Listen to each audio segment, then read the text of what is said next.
so if I could have the children's attention, let's see. I saw Alice was here. Where's Alice now? Oh, hey, there you are. Fabulous. Great. Excellent. Okay, so it is fall, so I want to talk about leaves. And we're going to need a close-up of this, Dennis, I think, for people to see what I'm talking about. So, what color is this leaf? Green, okay. And have you learned in school about why leaves are green? Do you know why that is?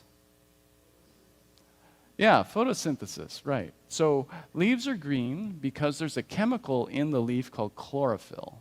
And this is a wonderful chemical.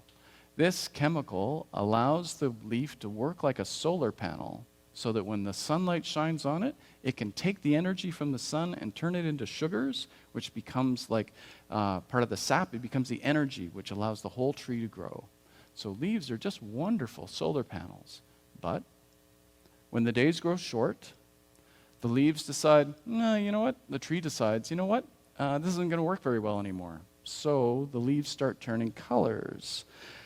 And I'd like all the adults, if you look in front of you, you've got a leaf. Can you raise all your leaves and put them up?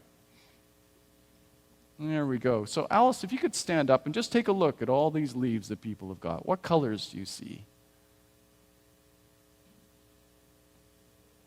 Red, yeah. Any other colors? Yeah, there's yellow and brown and orange.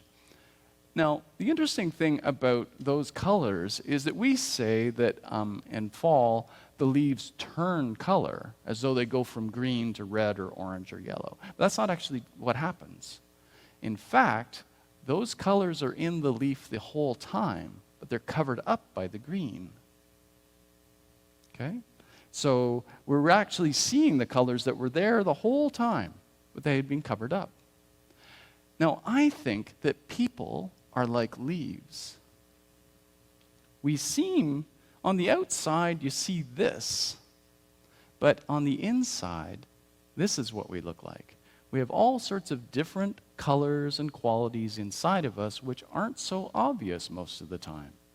And it's when you become friends with someone that you start to learn what they're really like. You may find that maybe one of the kids at school is very shy and doesn't talk much. But when you get to know them, it turns out they have a giant imagination. Or you may find that someone who's very loud at school, actually, and they're in all sorts of sports and stuff, and that seems to be what they're really into. But once you get to know them, it turns out actually they like to write poetry or they like to do music. There's all sorts of things which are inside us that aren't obvious. And sometimes society gets in the way of us being able to show our true colors. For instance, there are women in this room who, when they were little girls, they were told, if you love math, that's nice, but you're not going to be able to use it because what we want you to do is to become a mom and raise kids. And that's it.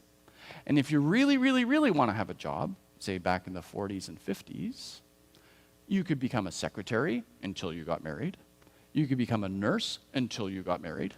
Or you could be a teacher until you got married. And as soon as you got married, you had to leave your job. You weren't allowed to have a job anymore. So if you loved math and you wanted to go to university to study math and you wanted to teach math, or maybe you wanted to work for an insurance company using math, you weren't allowed because you were a woman. See, they wanted you to be like this, but in fact, you were like this. And it took a long time and a lot of effort by women to convince men, no, really, we want to do this. And we are lucky that we live in a country where women can pursue pretty much any career they want. Because there's countries in the world right now where women are still being told to stay home and they're not allowed to go to school. So since this is Thanksgiving Sunday, I was wondering if I could ask everybody in this room who is thankful that they live in a country where women can pursue their dreams to say, I am thankful. So on the count of 3, 1, 2, 3, I am. Great, excellent. Now, trees, I think that when God looks at us, God doesn't see this. God sees this. For God, every day is like fall, when all the hidden colors are showing for every single person. If God were to look at us, and God is looking at us, God can see inside of you and see all those wonderful talents and passions and desires that you have, which other people can't see. Now with leaves, they change color just a few weeks before they die. And I think that when we die, when we get to heaven, heaven's the place where you get to be all your colors all the time. But I think God has a dream for us. God hopes that our society will be less like this and more like this, where everybody is able to show their colors more and more. Just as women got to show their colors, other people should be able to show their colors too. Because this is who we really are.